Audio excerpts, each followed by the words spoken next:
Selain syarat batas usia calon kepala daerah, Mahkamah Konstitusi hari ini mengubah aturan 1 hari usai Mahkamah Konstitusi mengeluarkan putusan soal Undang-Undang Pilkada. Jubir MK Fajar Laksono menyebut putusan MK final dan mengikat. 5 kali secara terbuka ya, putusan MK itu berbeda ya.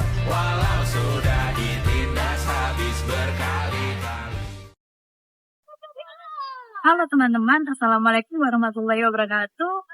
Perkenalkan, nama aku Desi Setiawati, aku Prodi Hukum Tata Negara. Di sini kita akan membahas tentang analisis kasus revisi Undang-Undang Pilkada Agustus 2024. Pada tanggal 20 Agustus 2004, Mahkamah Konstitusi mengeluarkan 2 putusan penting, yang dimana ini menegaskan bahwa calon batas usia minimum calon gubernur yaitu 30 tahun dibilang saat ditetapkan oleh KPU.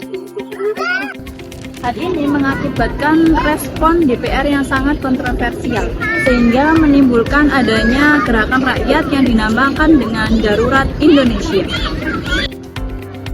Dari hasil riset, kami mengidentifikasi beberapa masalah ketatanegaraan. Yang pertama ada pelanggaran prinsip finalitas putusan mahkamah, kemudian yang kedua ada dugaan nepotisme dan dinasti politik, kemudian yang ketiga ada ketidaksesuaian proses legislasi, kemudian yang keempat ada krisis legitimasi demokrasi.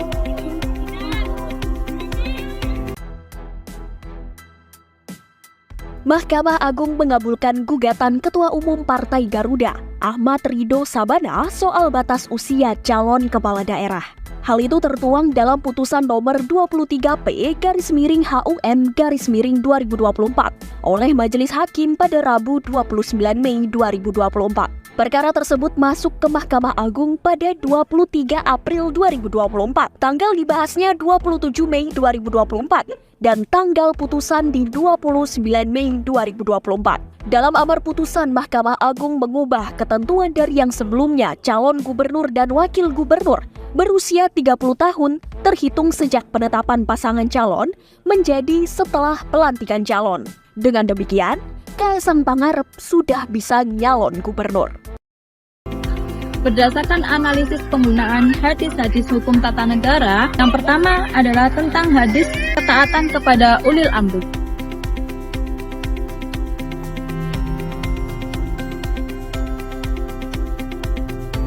Yang kedua yaitu tentang larangan nepotisme dalam jabatan publik.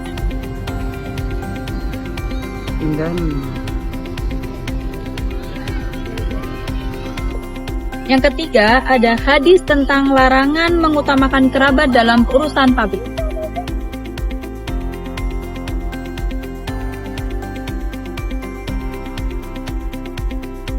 Hadis yang keempat merupakan hadis tentang musyawarah yang berbunyi An Abi Hurairah radhiyallahu anhu qala lam yakun ahadun aktsara masyuratan ashabihi min Rasulillah sallallahu alaihi wasallam, yang dimana artinya yaitu dari Abu Hurairah radhiyallahu anhu, tidak ada seorang pun yang lebih banyak musyawarah dengan para sahabatnya daripada Rasulullah sallallahu alaihi wasallam.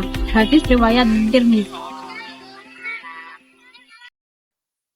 Setelah kita melakukan identifikasi masalah ketatanegaraan, kita masuk pada evaluasi dan rekomendasi berdasarkan HTN Islam. Yang pertama adalah evaluasi mengenai beberapa tindakan para pihak, yang dimana yang pertama adalah Mahkamah Konstitusi, dimana ini MK telah menjalankan fungsinya sebagai kodi atau hakim yang adil dengan memperluas akses partisipasi politik dan melindungi hak-hak demokratis rakyat, yang dimana dalam HTN sendiri yaitu putusan MK sejalan dengan prinsip keadilan adalah kemaslahatan umum, maslahah anmah. Yang kedua adalah mengenai DPR RI, yang dimana ini penilaiannya dinilai secara negatif, yang dimana DPR telah melanggar beberapa prinsip HTN Islam, yang dimana ini tidak taat pada keputusan lembaga yang berwenang, melakukan proses legislasi yang tergesa-gesa tanpa musyawarah matang, kemudian ada terindikasi mengutamakan kepentingan kelompok tertentu, nepotisme, dan mengabaikan aspirasi rakyat. Pada pihak presiden sendiri ini dinilai secara negatif, yang dimana pernyataan presiden yang menganggap revisi DPR sebagai bagian dari check and balance menunjukkan pemahaman yang keliru tentang sistem ketatanegaraan dan berpotensi melemahkan independensi MK. Kemudian yang keempat ada rakyat, yaitu Gerakan Darurat Indonesia, dan ini juga dinilai sebagai positif, di mana partisipasi rakyat dalam mengawasi kekuasaan adalah wujud dari prinsip hizbah atau kontrol sosial dalam Islam. Rakyat telah menjalankan perannya dengan baik dalam mengawal demokrasi dan konstitusi. Dan pada bab rekomendasi ini kita memaparkan berdasarkan prinsip HTN Islam, yang dimana untuk lembaga legislatif sendiri, yaitu pihak DPR, adalah menghormati putusan lembaga peradilan, yang dimana ini dasarnya adalah mengenai hadis tentang ketaatan kepada ulil amri dalam kebaikan, yang dimana kita merekomendasikan bahwa DPR harus menghormati putusan MK yang bersifat final dan mengikat sebagai bentuk ketaatan pada sistem hukum yang berlaku. Jadi, kesimpulannya, berdasarkan analisis kasus revisi Undang-Undang Pilkada tahun 2024, yaitu kasus revisi ini merupakan ujian nyata bagi sistem ketatanegaraan Indonesia. Dari perspektif hadis-hadis hukum tata negara Islam, kasus ini menunjukkan beberapa pelanggaran serius, yang dimana yang pertama adalah pelanggaran prinsip ketaatan pada keputusan yang sah, kemudian ada indikasi nepotisme dan dinasti politik, kemudian minimnya musyawarah.